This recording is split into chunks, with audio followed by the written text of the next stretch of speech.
Il y a un homme, dans une ville respectable, qui se réveille un matin avec une vérité brûlante dans la poitrine toute sa vie. Il vivait comme un miroir et non comme une source de lumière. Il réalisait soudain que chaque sentiment de valeur en lui était branché sur les yeux des autres, sur leurs paroles, selon leurs humeurs fluctuantes. Quand il souriait, il se sentait digne. Quand il le critiquait, il s'effondrait. Toute son existence n'était qu'une réaction en chaîne à un monde qui ne se souvenait même pas de lui, en fermant la porte. Il commence à observer. Dans le métro, au travail, dans les cafés, il voit le même théâtre homme qui rit trop fort à des blagues fades pour ne pas paraître froid, femmes qui adoucissent leurs opinions pour éviter d'être jugées arrogantes, collègues qui hochent la tête à des décisions absurdes pour ne pas être perçus comme problématiques. Partout, la même maladie silencieuse, la peur de déplaire. Plus il regardait, plus il comprenait que cette maladie n'était pas individuelle, mais systémique. On les avait dressés depuis l'enfance à chercher des notes, des récompenses, des bravos, des « j'ai confiance en toi » comme des chiens attendent un sucre. Une phrase l'obsède, tout le monde voit ce que tu parais, peu ressentent ce que tu es. Il comprend que sa vie entière a été vécue à l'envers. Il avait essayé de changer ce que les autres voyaient sans jamais travailler sur ce qu'il était. Il avait poli son image, pas son être. Il se rend compte que c'est pour cela qu'il est si facilement manipulable, parce que quiconque touche à son image contrôle son monde intérieur. Un compliment le transporte, une critique le détruit. Il ne possède rien vraiment, même son humeur appartient aux autres. Alors il fait une expérience radicale. Pendant 30 jours, il décide de faire une grève intérieure, il refuse de laisser son état émotionnel dépendre d'un regard, d'un message, d'une absence. Les premières heures sont un enfer. Au travail, quelqu'un l'interrompt lorsqu'il parle. Normalement, il aurait accéléré sa phrase, aurait ri, aurait réduit sa propre importance pour ne pas créer de tension. Ce jour-là, il se tait. Il laisse le silence s'installer. Le temps paraît interminable, mais en réalité, ce ne sont que quelques secondes. La personne, mal à l'aise, se tourne vers lui. « Tu voulais finir ?» Il répond calmement « Oui ». Et il termine. Rien de plus. Pas d'excuses, pas de justification. Quelque chose bascule dans la pièce, imperceptiblement. Ces petites expériences se répètent. Une plaisanterie amicale à ses dépens, comme d'habitude. Avant, il aurait ri plus fort que tout le monde pour montrer qu'il n'est pas susceptible. Cette fois, il ne rit pas. Il regarde, serein, presque amusé intérieurement par le mécanisme. Personne ne comprend pourquoi l'ancienne marionnette ne bouge plus au même rythme. Le malaise plane, puis le sujet change. Il découvre que le monde ne s'effondre pas quand il ne joue plus son rôle prévu. Peu à peu, il découvre le fonctionnement réel des relations humaines.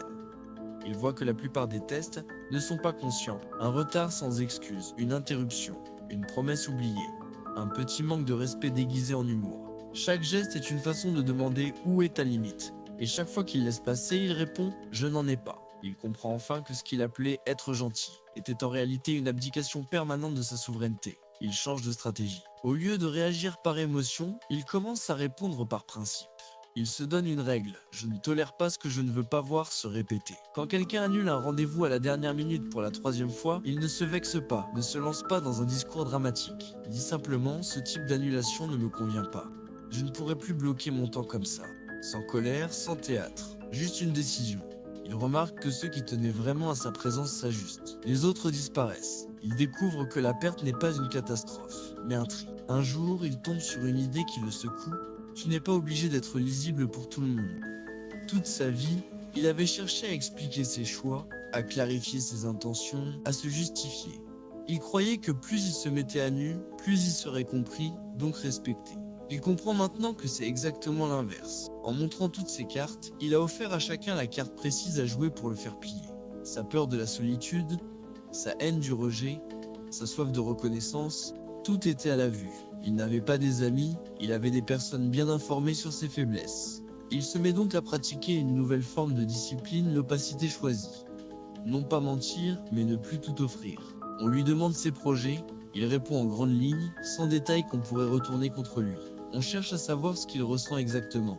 Il partage juste assez pour ne pas être une statue, mais pas assez pour être un manuel d'utilisation. Il observe alors un phénomène étrange, plus il en dit moins, plus les autres deviennent prudents. Ils pèsent leurs mots, ils ne plaisantent plus de la même manière. Un certain respect naît, non parce qu'il est devenu violent ou menaçant, mais parce qu'il a cessé d'être prévisible. Le plus dur reste pourtant à faire rompre avec la dépendance à l'issue. Toute sa vie, il avait besoin que les choses se passent bien pour se sentir en paix. Si une personne répondait vite à ses messages, il était rassuré. Si un projet réussissait, il se sentait valable. Mais chaque succès était suivi d'une nouvelle angoisse. Et si le prochain échoue? Il vivait suspendu à des résultats comme un pendule qui ne se repose jamais. Il décide alors de faire une rupture intérieure radicale. Il choisit de faire ce qui doit être fait et de considérer le résultat comme une information, non comme un verdict sur sa valeur. Il commence par des choses simples. Il envoie un message important et décide que, quelle que soit la réponse, il restera le même. Il prépare une présentation au travail avec une rigueur extrême, mais se promet que l'expression sur le visage du directeur ne définira pas sa journée. Au début, son corps ne le croit pas. Le cœur accélère malgré tout. Les habitudes ont une inertie. Mais à force de répétition, quelque chose s'allège. Un refus devient un signal pour ajuster la stratégie. Pas une condamnation de son être. Une critique devient une donnée, pas une blessure. Plus sa dépendance au résultat diminue, plus son énergie devient stable. Les autres le remarquent avant lui. Il voit qu'il ne mendie plus de réaction.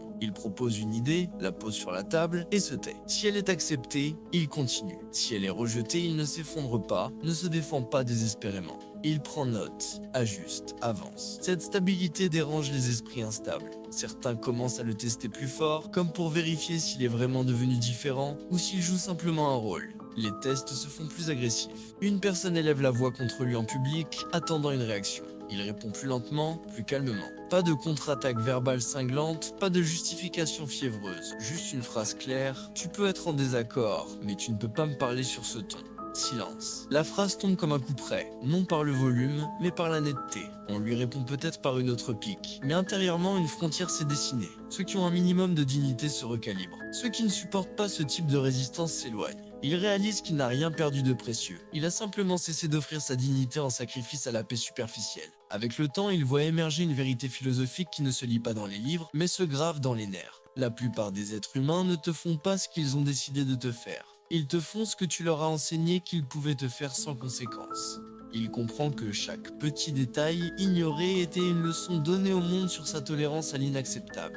Les interruptions, les retards, les promesses non tenues, les sarcasmes répétés n'étaient pas des accidents, mais des réponses cohérentes à son silence complice. Un jour, assis seul dans un parc, il observe une scène simple, un enfant nourrit des pigeons. Au début, un oiseau s'approche timidement. L'enfant donne un morceau de pain. Bientôt, 5, 10, 20 oiseaux se jettent sur lui. Il le bouscule, certains le griffent légèrement. Il pleure, mais continue de donner jusqu'à ce qu'il n'ait plus rien. Quand le pain s'épuise, les oiseaux s'envolent sans un regard. Il voit là un miroir brutal de sa propre vie émotionnelle. Il réalise qu'il a nourri des comportements chez les autres en leur offrant son énergie sans limite, sa disponibilité sans condition, sa compréhension sans exigence. Il a tiré l'appétit, pas la loyauté. Ce jour-là, il prend une décision silencieuse. Il ne sera plus le pain gratuit de personne. Il ne deviendra pas cruel, il ne haïra pas les pigeons, mais il cessera de se laisser dévorer. Il comprend que respecter l'autre, sans se respecter soi-même, n'est pas une vertu, c'est une déformation. Il comprend surtout que la paix intérieure ne se trouve pas dans l'absence de conflit, mais dans la capacité à choisir quels conflits valent la peine d'être affrontés.